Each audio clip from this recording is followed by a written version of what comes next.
What's going on, guys? Back in the truck today with another one for you. Today's video, I kind of want to talk about, I saw this question online where someone said they just felt like the universe has them destined to fail. That no matter what they get on, the correct way of eating here, they start feeling good, they start seeing results, they start making progress and things like that, and then they wind up in some situations that kind of derail them, throw them off, end up with them going off track, and they just feel like no matter what, or they think that no matter what they do, that nothing they can do is going to allow them to succeed because the universe is out to get them. It's destined to fail, blah, blah, blah, like I said. And I certainly understand that feeling for a lot of people. Like when I was early on, when I was transitioning into a carnivore diet and learning it and doing everything, I don't think I really felt that way. I'm not a universe is out to get me kind of guy, but I definitely was like, is this really a thing that I can do long term or at all? Because it's funny, you just find that you wind up in these situations where it doesn't seem like it's going to work, and no matter what you do, you're tempted with, and that's really what it all comes down to, right? Is temptation, right? And giving into temptation, you find yourself in situations where there's an abundance of crap available that you used to eat, that that gives your taste buds a good old, it just brings back good memories, or the food just tastes good, your kicks back in your sugar addiction, your carb addiction, or whatever, and people give in, you know what I mean? And you realize, like, the more you're out and doing stuff with people that don't eat the way you do, that's still the way they eat. So of course there's going to always be an abundance of kind of crappy food, that standard American diet food or whatever, vegetable based, highly processed, full of sugar and seed oils crap, and that stuff's everywhere. That's the way 99.9% of Americans eat, is they eat processed junk food, stuff that's not even really what I would consider food, and they call it food, and that's how they sustain their lives. And you're on a different path.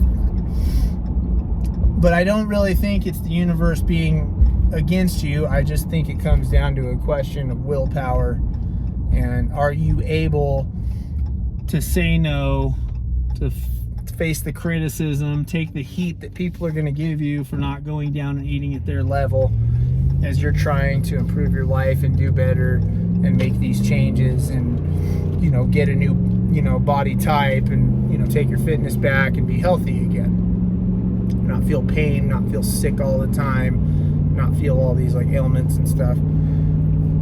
Like I said, I really don't think it is a question of the universe being against you, and I fully understand people feeling that way. I really do. What you need to do is either learn how to take yourself out of those situations, or learn how to say no, not only to other people, but to yourself. Really, the main person that you guys need to be accountable to is yourselves. It starts with you first and foremost. When I started out eating this way, my whole mindset going into it was I was fat, I was out of shape, I was unhealthy, I was feeling sick, I was dealing with all these like internal problems. I could tell something wasn't right inside of me, and it all stemmed back to the way I ate, and I wasn't putting the right kind of fuel in my body, the right kind of nutrition in my body, and it was causing literal internal problems, along with carrying extra body fat and stuff like that. And I just I wasn't right physically. I was not right, and so I got to a point where I was like, okay, I need to find out why I'm doing this. Why the hell do I want to even change in the first place? I knew I wanted to. And, you know, typical dad move, parent move. I'm going to do this for my kids. You know what I mean? That was the first thing I said. And, you know, that's noble and that's great and everything. And I commend people for wanting to make changes in their lives for their kids and their families and do better for them. And that's important. You know, you should want to do this. You should want to be there to walk your daughter down the aisle someday, watch your son graduate from college, or, you know,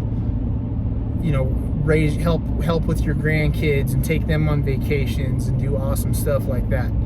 That stuff's important. You know, I'm not saying it isn't. But the thing I realized, and the thing that really tipped me over like the edge that made me stay on track better than anything before it, you know, and kept me from having bad days and stuff, is I realized that since I got married and started raising a family, started having kids and all that kind of stuff, as dads mostly do, I kind of quit doing anything for me.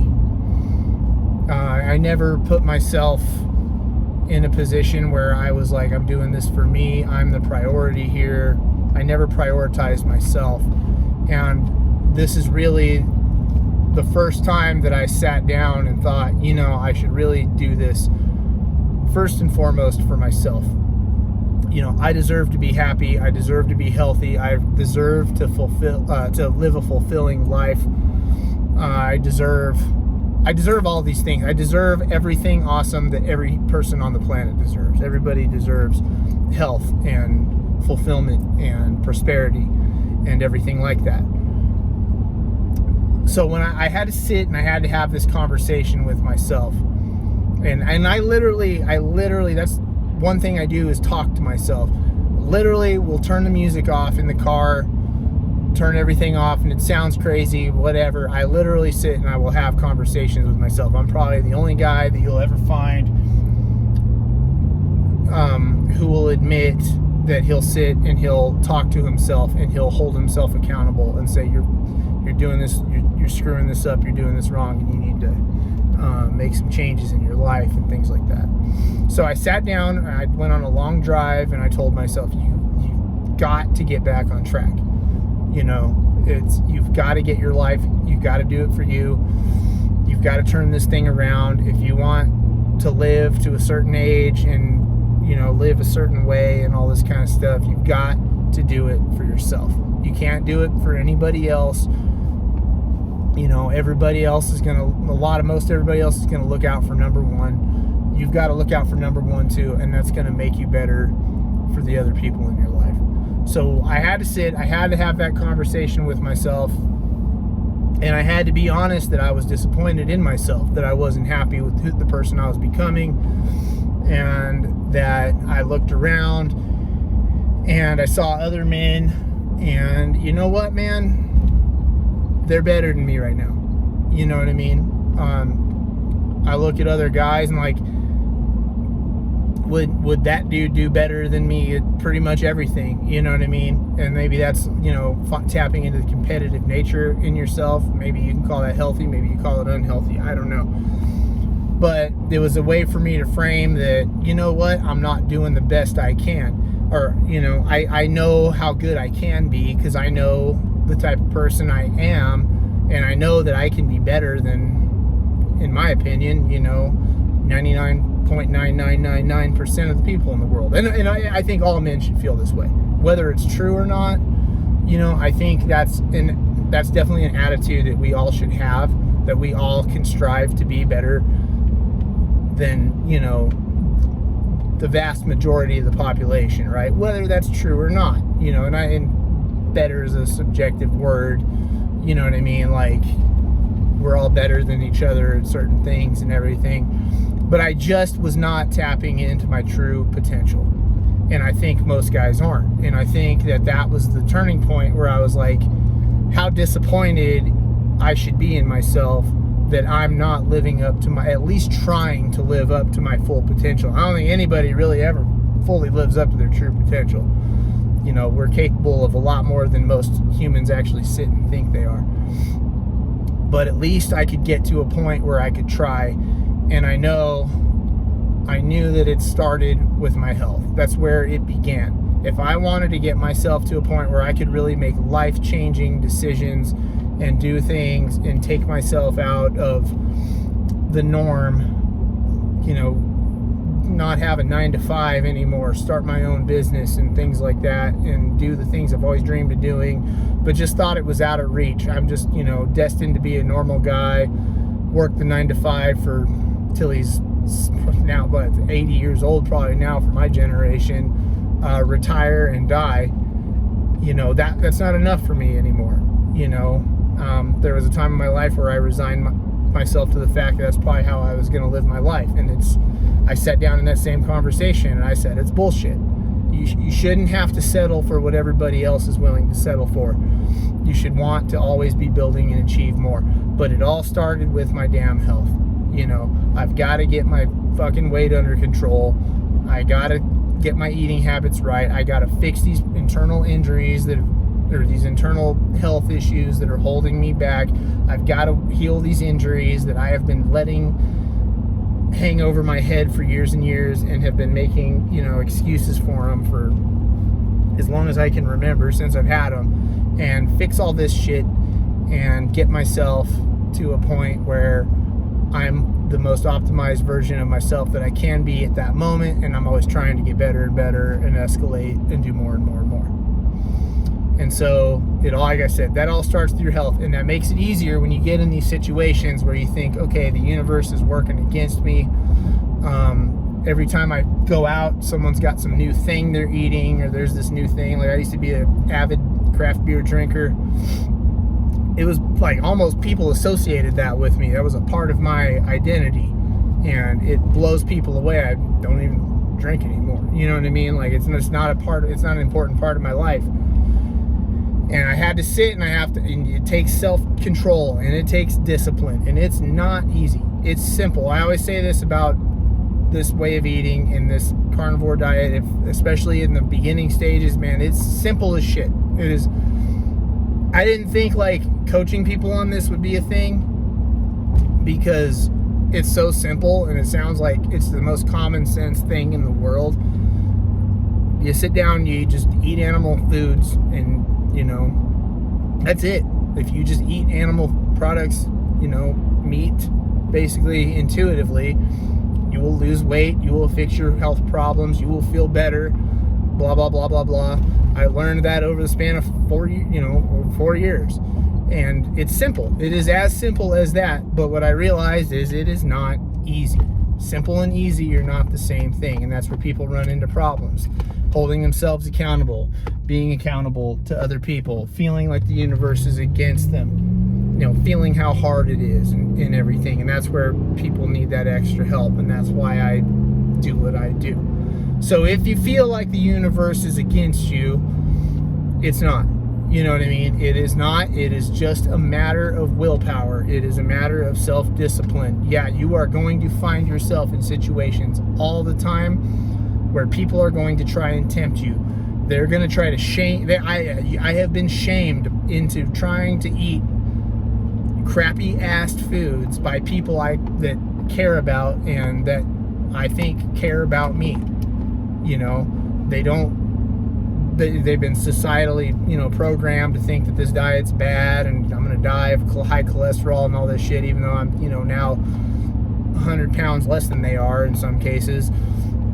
You know, their way of eating is the right way and mine's bad and blah, blah, blah, blah, blah. Or they just, you know, live your life and all this kind of crap. And I am living my life. I don't need food to taste good for me to live my fucking life. I think that's, when I hear that, that's like the saddest shit I think I've ever heard, is when people like are talking about food and the way I'm eating, and I'm sitting here and I'm eating a meal that's nutrient dense and it fills me up and I'm fully sustained, you know, I'm fully satiated or whatever.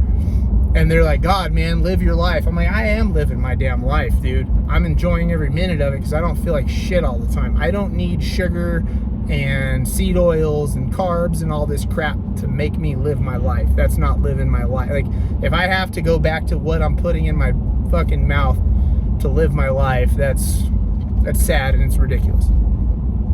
So anyway, maybe this is like kind of an angry rant video, and I'm not trying to make it that way.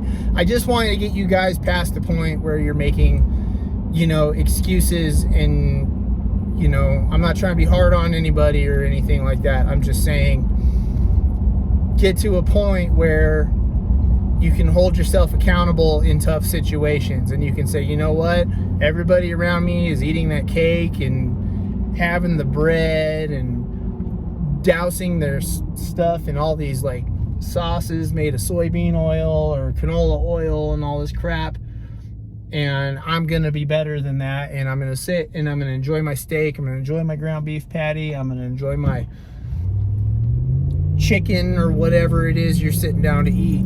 You know what I mean? And you can sit and you can enjoy that, and you can feel a hell of a lot satiated when you're done with your meal, more so than they are. And then you can sit and engage in conversation and really live your life, because that's what living really is. Beyond the food and beyond the putting stuff in your mouth.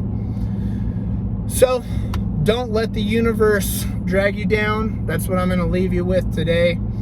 As always, head on over to lion-dads.com. I've got something really cool on there that I've just implemented. If you go, there's a link at the top. I've created a document that is basically an intro guide for dads to get on there. I call it Ditching Your Dad Bod. You can get on there, and it's an intro guide to the carnivore diet. You can start, working on losing weight, stuff like that, getting your health back, getting fit. I've included there's a shopping list I put on there, so if you're getting started and you go to the store and you're lost and you don't know what the hell to buy, I've got a list of food items you can get started with. It's perfect. Convenient stuff, your staples of meat and everything like that, and then plus some convenience, some snack items. It's going to be a living document. As I update it, I will keep sending it out to you guys, but go ahead, go to lion-dads.com, click the link right at the top. It's the first thing you're going to see, and go get that free document. And that's what I'm going to leave you guys with today, and I will talk to you in the next one. Adios.